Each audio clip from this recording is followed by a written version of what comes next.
Doctor from Lhasa by Tuesday Lobsang Rampa. Read for you by BlueFriend in beautiful BC.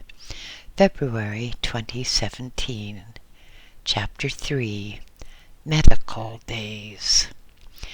A dank grey fog came down from the hills above Chung, blotting out the houses, the river, the mass of ships down below, turning the lights in the shops to orange-yellow blurs, deadening the sounds, perhaps even improving the appearance of part of Changtang.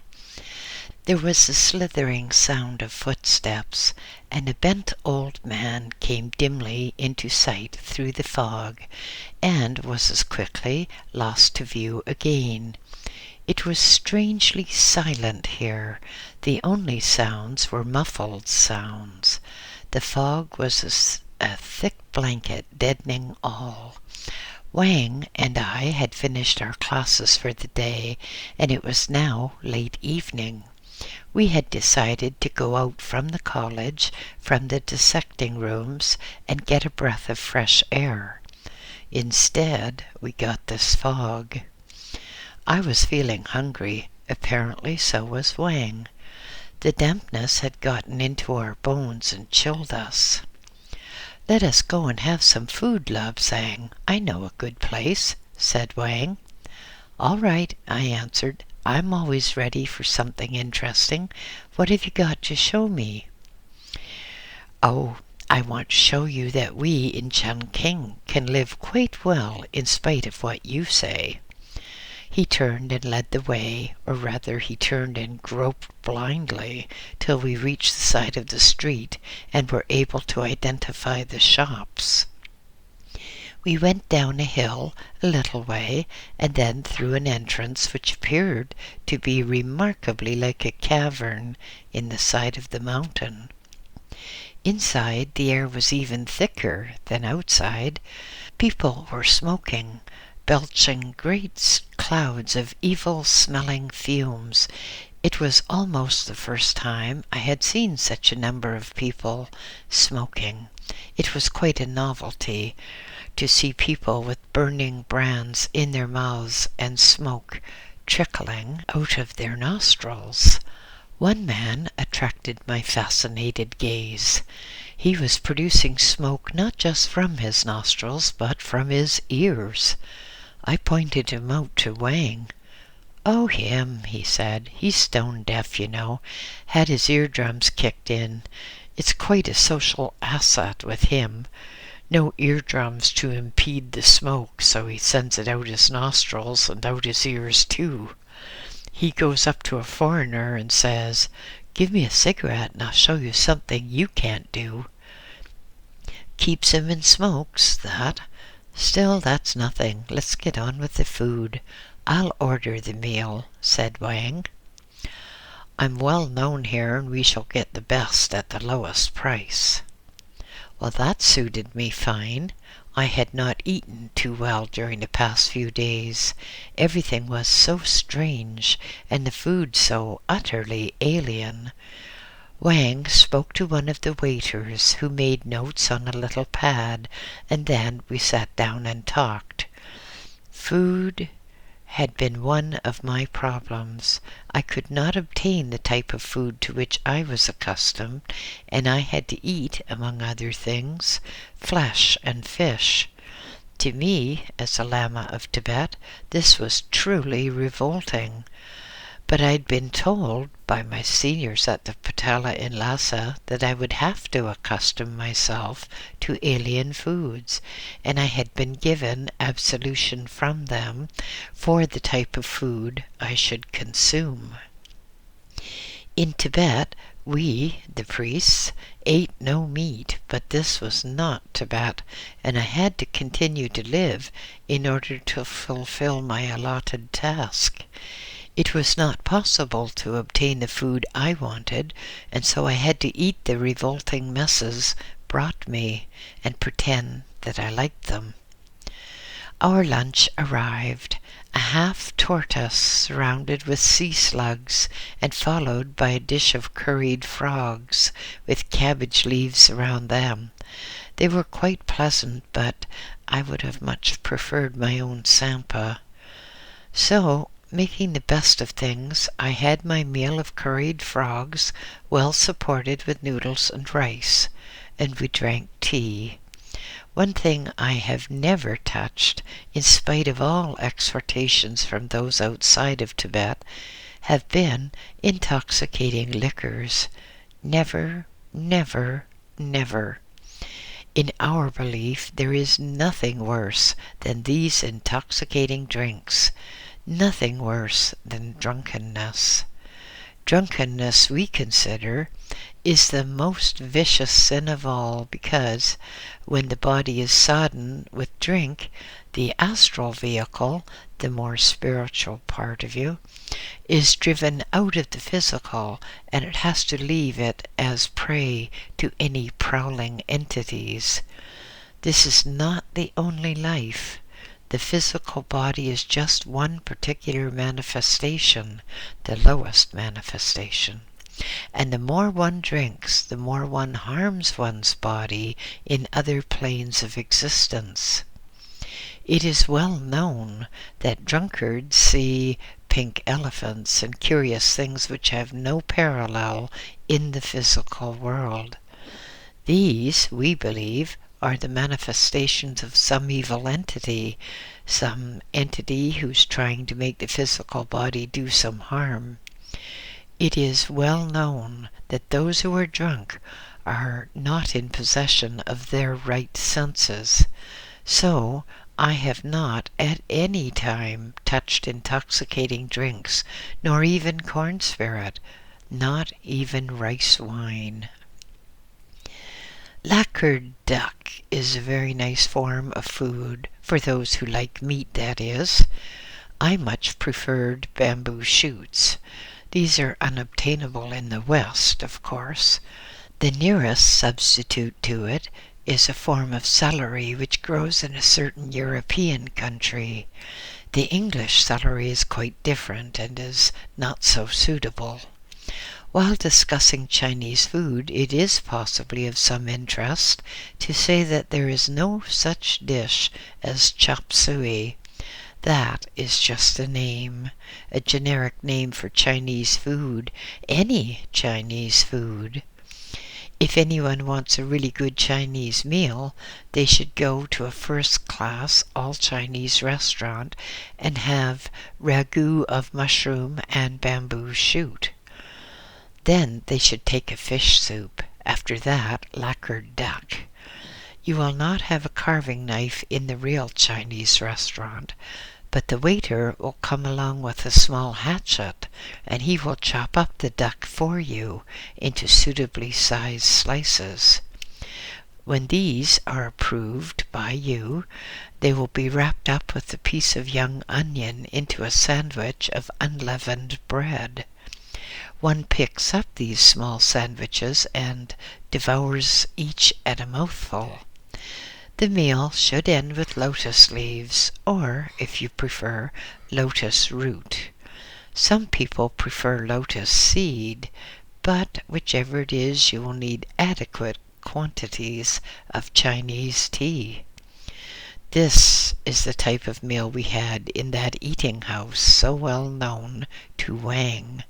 The price was surprisingly reasonable, and when eventually we rose to continue our journey, we were in quite a blissful state of geniality, well padded and well fortified with good food to go out again and face the fog.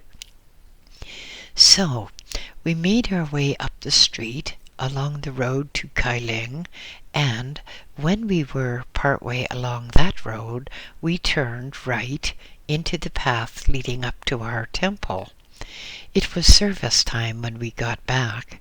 The tablets were hanging limply against their poles because there was no breeze, and the clouds of incense were just hanging motionless too.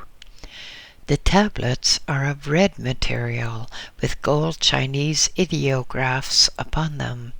They were the tablets of the ancestors, and were used in much the same way as tombstones are used to commemorate the dead in Western countries. We bowed to Ho Tai and Kuan Yin, the god of good living and the goddess of compassion, and went our way into the dimly lit interior of the temple for our service. After which we were unable to face our evening meal, but instead rolled ourselves into our blankets and drifted off to sleep. There was never any shortage of bodies for dissection. Bodies in Chongqing at that time were a very easily obtained commodity. Later, when the war started, we were to have more corpses than we could deal with. But these which were obtained for dissection, we kept in an underground room which was carefully cooled. As soon as we could obtain a fresh body from the streets or from a hospital, we used to inject into the groin a most powerful disinfectant that served to preserve the body for some months. It was quite interesting to go down into the basement and see the bodies on slabs, and to notice how invariably they were thin bodies. We used to have quite heated disputes as to which of us should have the thinnest. The fat bodies were a great trouble in dissecting. There was so much labor with so little result. One could go on cutting and cutting, dissecting out a nerve or an artery, and have to dissect away layer after layer of fatty tissues. Bodies were not in short supply at all. Frequently we had so many on hand that we kept them in tanks, in pickle, as we called it. Of course, it was not always easy to smuggle a body into the hospital, because some of the relatives had strong opinions about such things. In those days, young babies who had died were abandoned in the streets, or those adults whose families were too poor to pay for a satisfactory funeral left them out in the streets under cover of darkness. We medical students, then, frequently went out in the early morning to pick the best-looking bodies, and, of course, the leanest. We could have had a whole body to ourselves, but often we worked two to a cadaver, one doing the head and the other doing the feet. That was more companionable. Quite frequently we had our lunch in the dissecting room if we were studying for some examination. It was no uncommon thing to see a student with his food spread out on the stomach of a cadaver, while his textbook, which he was reading, would be propped up against the thigh. It never occurred to us at that time that we could obtain all sorts of curious complaints through infection from dead bodies. Our principal, Dr. Lee, had all the latest American ideas. In some ways he was almost a crank for copying the Americans, but no matter, he was a good man, one of the most brilliant Chinamen that I have ever met, and it was a pleasure to study with him. I learned a lot and passed many examinations, but I still maintain that I learned far more morbid anatomy from the body breakers of Tibet. Our college and the attached hospital were at the far end of the road, away from the docks, along from the street steps. In fine weather, we had quite a good view across the river, across the terraced fields, because it was in a very prominent position, a prominent landmark, in fact. Toward the harbor, in a more business section of the street, was an old shop, looking as if it were in the last stages of decay. The woodwork appeared to be worm-eaten, and the paint was flaking from the boards. The door was ramshackle and rickety. Above it there was a cut-out wooden figure of a gaudily painted tiger. It was so arranged that it arched its back over the entrance. Yawning jowls with ferocious-looking teeth and claws, which were realistic enough to strike terror into anyone's heart. This tiger was meant to show virility. It is an old Chinese emblem for virility. This shop was a beacon for run-down men and for those who wished to have greater vigor with which to pursue their amusements. Women, too, went here to get certain compounds, extract of tiger or extract of ginseng root, when they wanted to have children and for some reason, apparently, could not.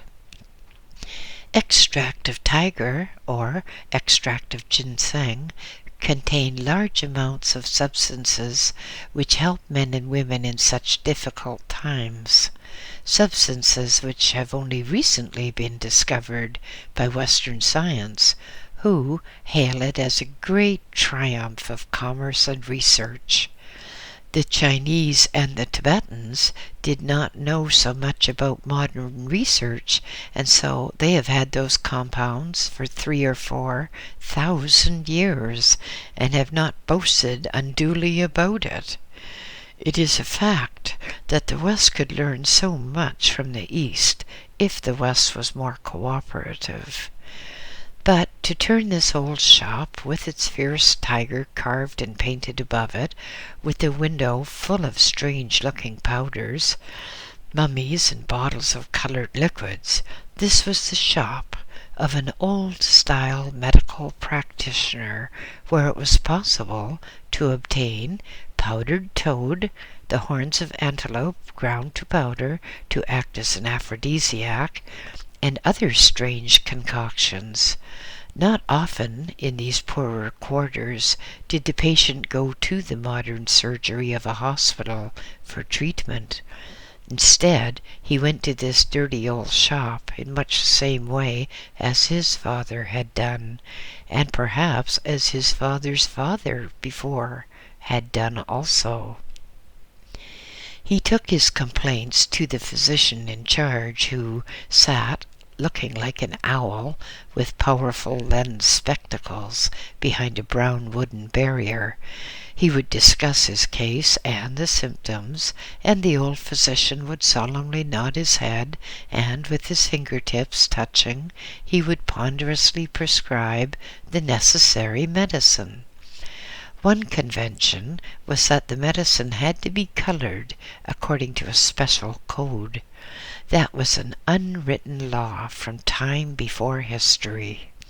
For a stomach complaint, the medicine provided would be yellow, while the patient suffering from a blood or a heart disease would have red medicine.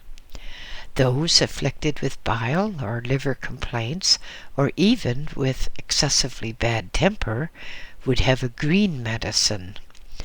Patients who were suffering from eye troubles would have blue lotion. The interior of a person presented great problems regarding which color to use.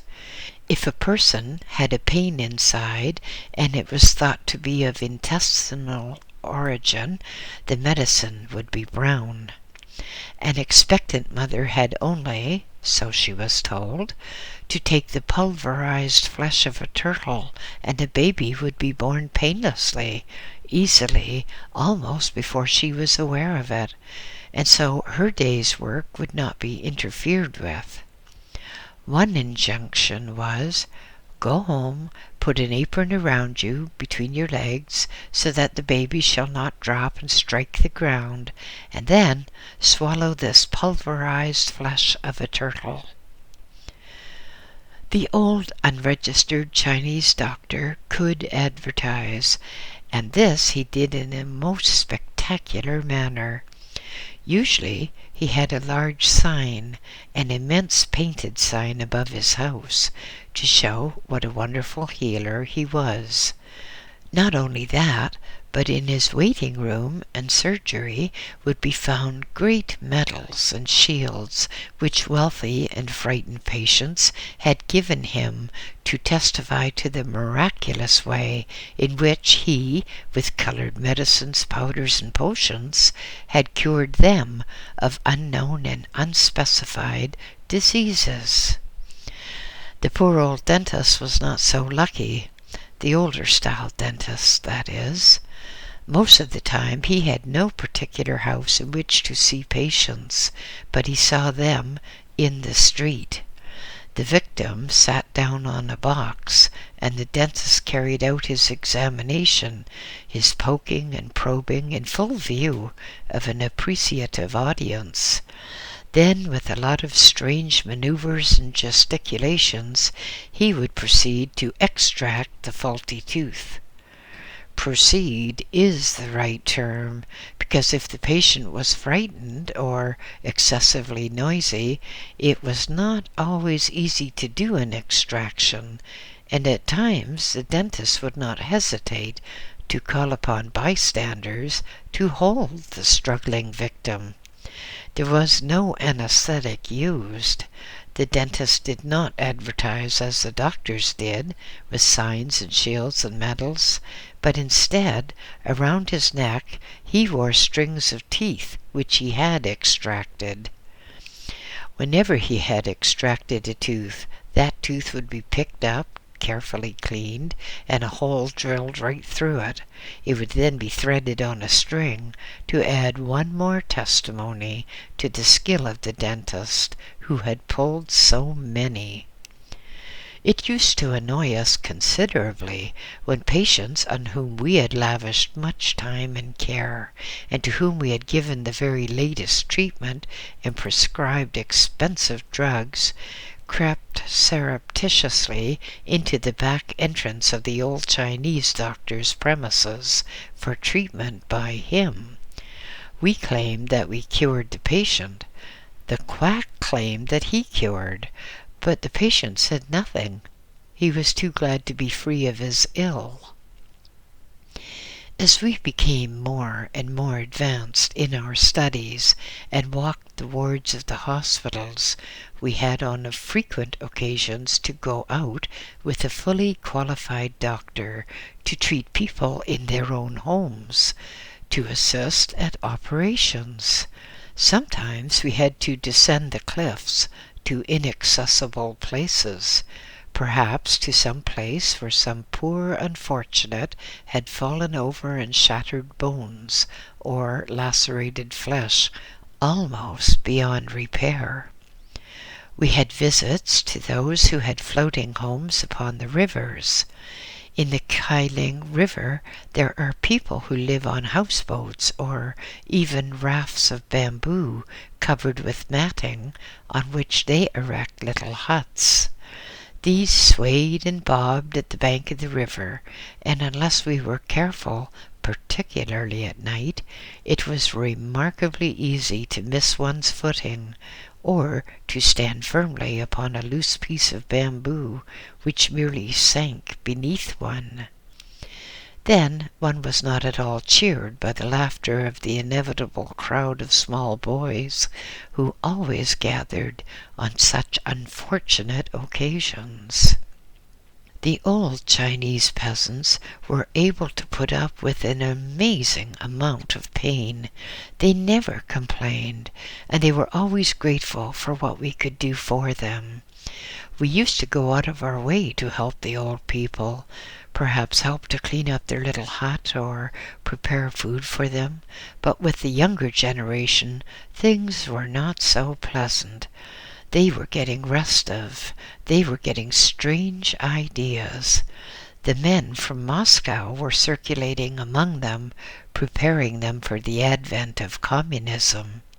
We knew it, but there was nothing we could do except to stand by and watch helplessly. But before we became so qualified, we had an enormous amount of study to do. Study a whole diversity of subjects for as long as 14 hours a day. magnetism as well as electricity, to quote just two. I well remember the first lecture I attended on magnetism. Then it was a subject almost entirely unknown to me. It was perhaps as interesting in its way as that which I attended on electricity. The lecturer was not really a very pleasant individual, but here's what happened. Wang had pushed his way through the crowd to read the notices on the board to see where we should go for the next class. He started reading, and then, "Hoi, Labsang," he called across to me, "we've got a lecture on magnetism this afternoon." We were glad to see that we were in the same class, because we had formed a very sincere friendship. We walked out into the quadrangle, across and into the classroom next door to that devoted to electricity. We entered. Inside there was a lot of equipment, much the same, it seemed to us, as that dealing with electricity proper. Coils of wire, strange pieces of metal bent roughly to a horseshoe shape, black rods, glass rods, and various glass boxes containing what looked like water, and bits of wood and lead. We took our places, and the lecturer came in and stalked ponderously to his table. He was a heavy man, heavy in body, heavy in mind. Certainly he had a very good opinion of his own abilities, a far greater opinion of his abilities than his colleagues had of them. He too had been to America, and whereas some of the others of the tutorial staff had returned knowing how little they really knew, this one was utterly convinced that he knew everything, that his own brain was infallible. He took his place and for some reason picked up a wooden hammer and rapped violently on his desk. "Silence!" he roared, although there had not been a sound. "We are going to do magnetism, the first lecture for some of you on this absorbing subject," he said. He picked up one of the bars bent in the shape of a horseshoe. "This," he said, "has a field around it." I immediately thought of grazing horses. He said, "I'm going to show you how to outline the field of the magnet with iron dust. Magnetism," he went on, "will activate each particle of this iron, which will then draw to itself the exact outline of the force which motivates it." I incautiously remarked to Wang, who was sitting behind me, "But any fool can see it now. Why tamper with it?" The lecturer jumped up in a furious temper. "Oh," he said, "the great Lama from Tibet, who doesn't know the first thing about magnetism or electricity, can see a magnetic field, can he?" He stabbed a finger violently in my direction. "So, great Lama, you can see this wonderful field, can you? The only man in existence who can, perhaps." I stood up. "Yes, honorable lecturer, I can see it very clearly," I said. "I can also see the lights around those wires."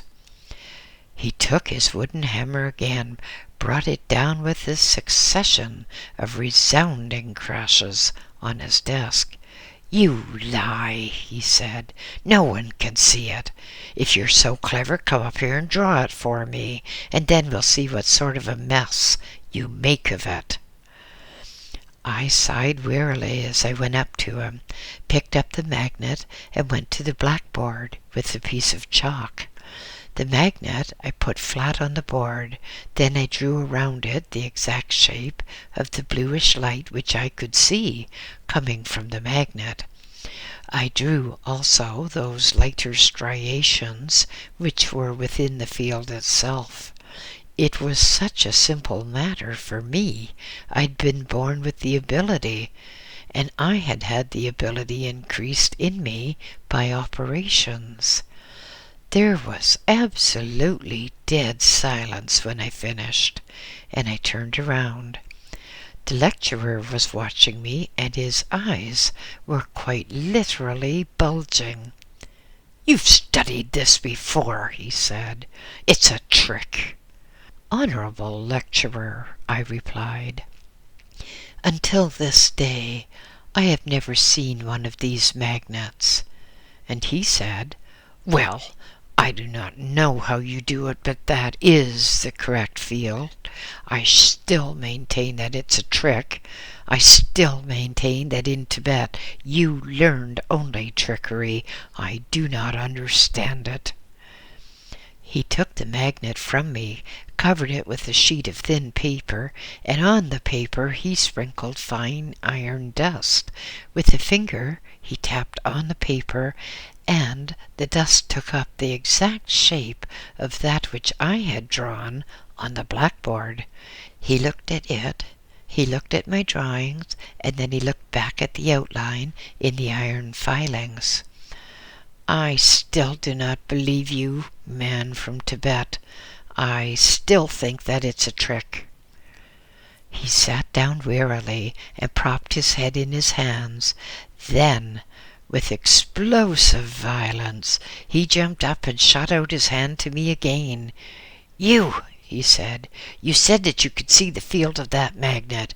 You also said I could see the light around those wires." "That's so," I replied. "I can. I can see them easily." "Right," he shouted at me.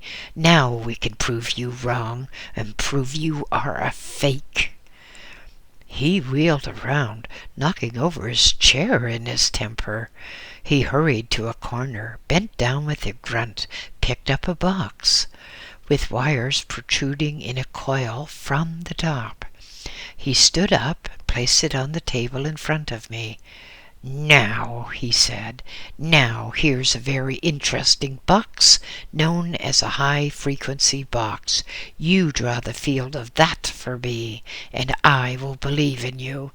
There you are, draw that field." He looked at me as if to say, "I dare you to." I said, "All right, it's simple enough. Let us put it near the blackboard. Otherwise I shall be doing it by memory." He picked up one end of the table, and I picked up the other, and we moved it right up close to the blackboard. I took the chalk in my hand and turned away to the board. "Oh," I said, "it's all gone." I looked in amazement because there were just wires, nothing else, no field. I turned towards him. His hand was on the switch. He had switched off the current, but there was a look of absolute stupefaction on his face. "So you really can see that," he said. "Well, well, how remarkable." He switched it on again and then said, "Turn away from me and tell me when it's on and when it's off." I turned away from him, and I was able to tell him, "Off, on, off." He left it off then, and sat in his chair in an attitude of a man whose faith has received a crushing blow. Then, abruptly, he said, "Class dismissed." Turning to me, "Not you. I want to speak to you alone." The others muttered with resentment. They had come for a lecture, and they had found some interest. Why should they be turned out now? He just shooed them out, taking one or two by the shoulders to hustle them more quickly. The lecturer's word was law. With the classroom emptied, he said, "Now, tell me more of this. What sort of trick is this?" I said, "It's not a trick. It's a faculty with which I was born, and which was strengthened by a special operation. I can see auras. I can see your aura, and from it I know that you do not want to believe. You do not want to believe that anyone has an ability which you do not. You want to prove me wrong." "No," he said, "I do not want to prove you wrong. I want to prove that my own training, my own knowledge is right. And if you can see this aura, then surely all that I have been taught is wrong." "Not at all," I replied. "I say that all your training goes to prove the existence of an aura because, from the very little that I have already studied of electricity in this college, it indicates to me that the human being is powered by electricity." "What utter nonsense," he said. "What absolute heresy." And he jumped to his feet. "Come with me to the principal. We'll get this thing settled." Dr. Lee was sitting at his desk, busily engaged with the papers of the college. He looked up mildly as we entered, peering over the top of his glasses. Then he removed them to see us more clearly. "Reverend Principal, this fellow from Tibet, says that he can see the aura and that we all have auras. He's trying to tell me that he knows more than I do, the professor of electricity and magnetism." Dr. Lee mildly motioned for us to be seated and then said, "Well, what is it precisely? Lobsang Rampa can see auras. That I know. Of what do you complain?" The lecturer absolutely gaped in astonishment. "But, Reverend Principal," he exclaimed, "do you believe in such nonsense, such heresy, such trickery?" "Most assuredly I do," said Dr. Lee, "for he comes of the highest in Tibet, and I have heard of him from the highest." Po Chu looked really crestfallen. Dr. Lee turned to me and said, "Lobsang Rampa, I will ask you to tell us in your own words about this aura. Tell us as if we knew nothing whatever about the subject. Tell us so that we may understand and perhaps profit from your specialized experience." Well, that was quite a different matter. I liked Dr. Lee. I liked the way he handled things. "Dr. Lee," I said, "when I was born, it was with the ability to see people as they really were. They have around them an aura which betrays every fluctuation of thought, every variation in health, in mental or in spiritual conditions. This aura is the light caused by the spirit within.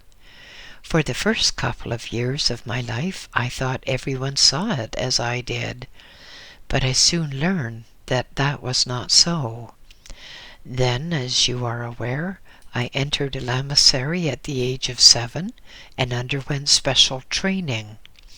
In that lamasery, I was given special operation to make me see with even greater clarity than that which I had seen before, but which also gave me additional powers. In the days before history was, I went on, man had a third eye.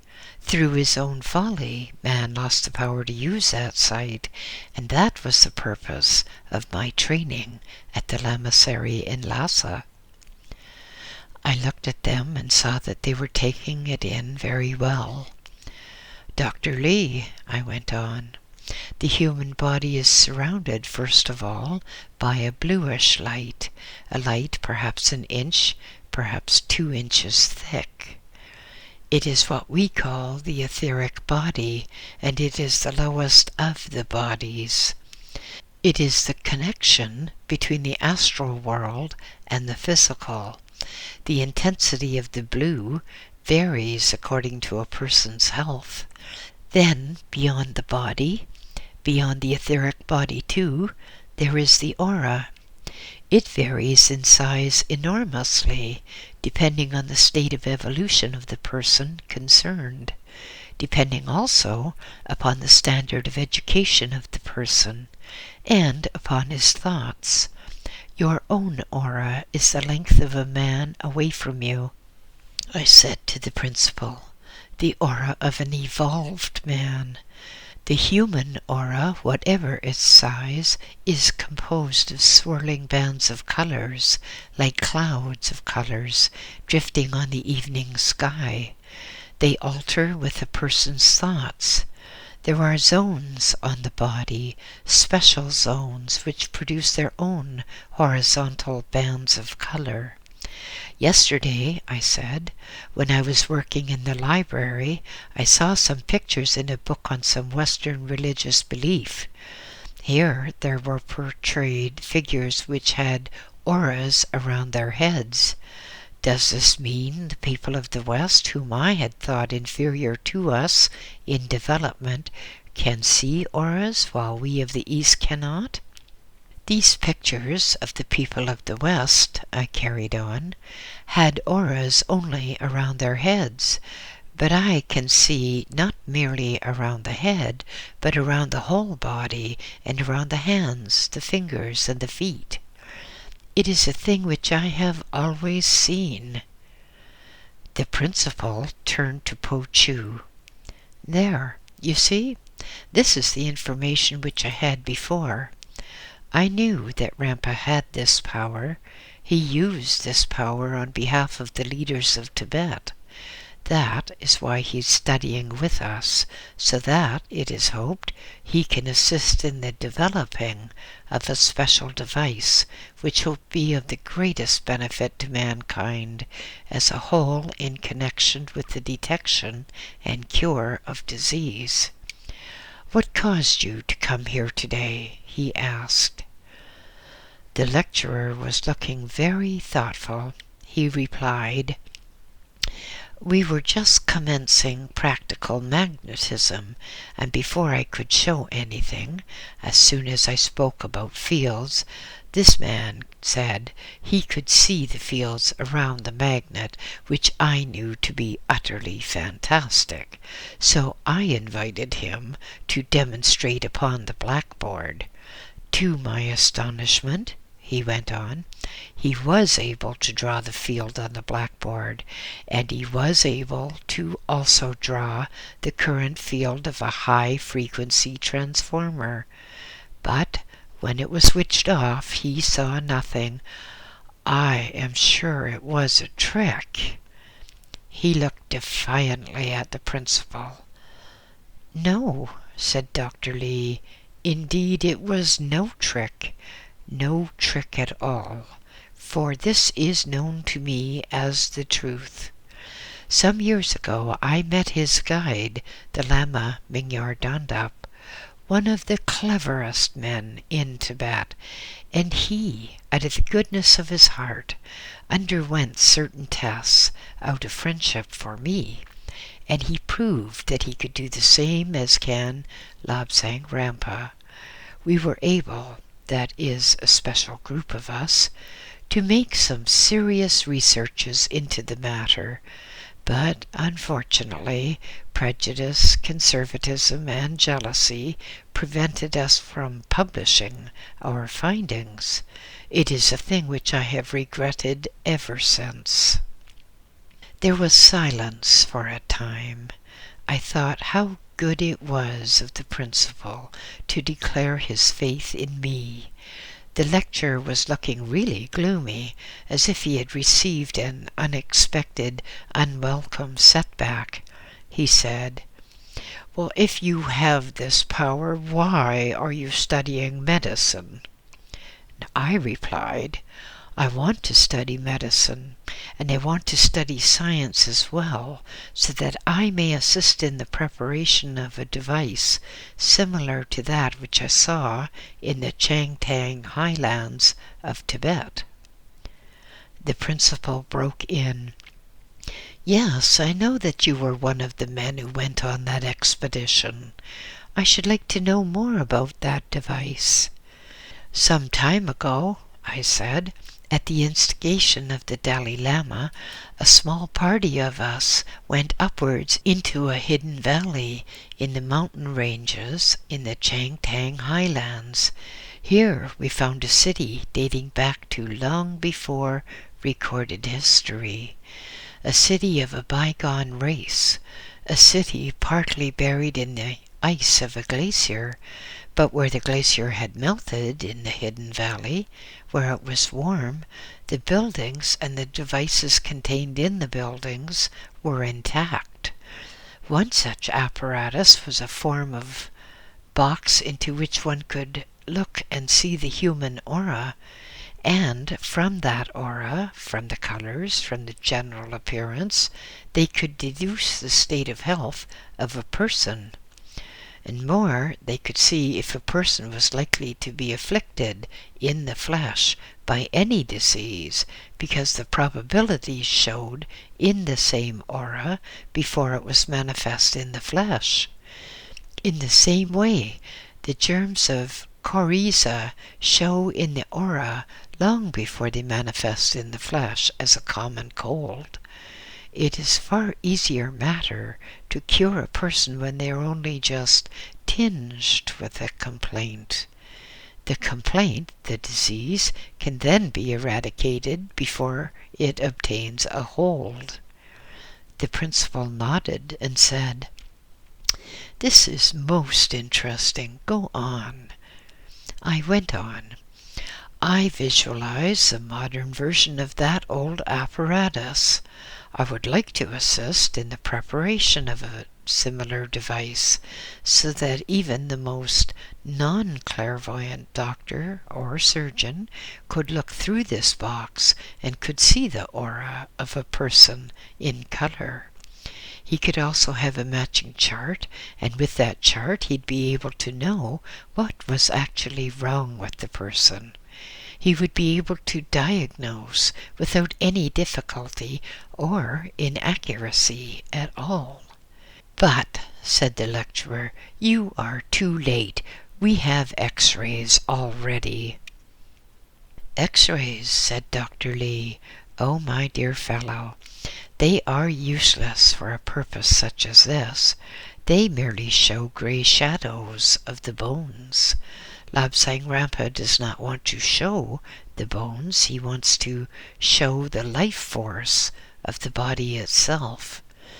I understand precisely what he means, and I am sure that the biggest difficulty with which you will be confronted will be prejudice and professional jealousy."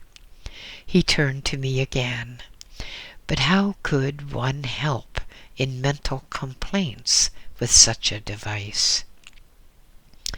"Reverend Principal," I said, "if a person has split personality, the aura shows very clearly indeed, because it shows a dual aura, and I maintain that with suitable apparatus, the two auras could be pushed into one, perhaps by high-frequency electricity." Now, I am writing this in the West, and I am finding that there is much interest in these matters. Many medical men of the highest eminence have expressed interest, but invariably they say that I must not mention their name, as it would prejudice their reputation. These further few remarks may be of interest. Have you ever seen power cables during a slight haze? If so, particularly in mountain areas, you will have seen a corona around the wires. That is, a faint light encircling the wires. If your sight is very good, you will have seen the light flicker, wane and grow, as the current coursing through the wires alters in polarity. That is much the same as the human aura.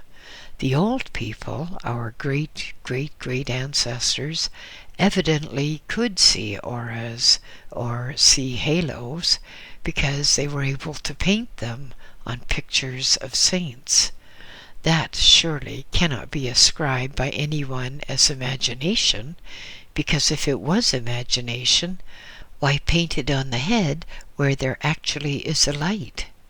Modern science has already measured the waves of a brain, measured the voltage of a human body. There is, in fact, one very famous hospital where research was undertaken years ago into X-rays.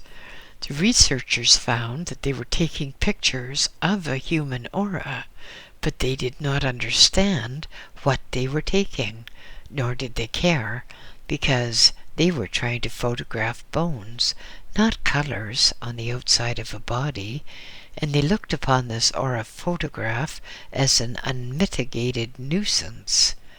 Tragically, the whole of the matter relating to aura photography was shelved while they progressed with X-rays, which, in my quite humble opinion, is the wrong way. I am utterly confident that with a little research, doctors and surgeons could be provided with the most wonderful aid of all towards curing the sick. I visualize, as I did many years ago, a special apparatus which any doctor could carry with him in his pocket, and then he could produce it and view a patient through it in much the same way as one takes a piece of smoked glass to look at the sun. With this device, he could see the patient's aura, and by the striations of color or by irregularities in outline, he could see exactly what was wrong with that patient. That is not the most important thing, because it does not help to merely know what is wrong with a person. One needs to know how to cure him, and this he could do so easily with the device I have in mind, particularly in the case of those with mental afflictions. End of chapter 3.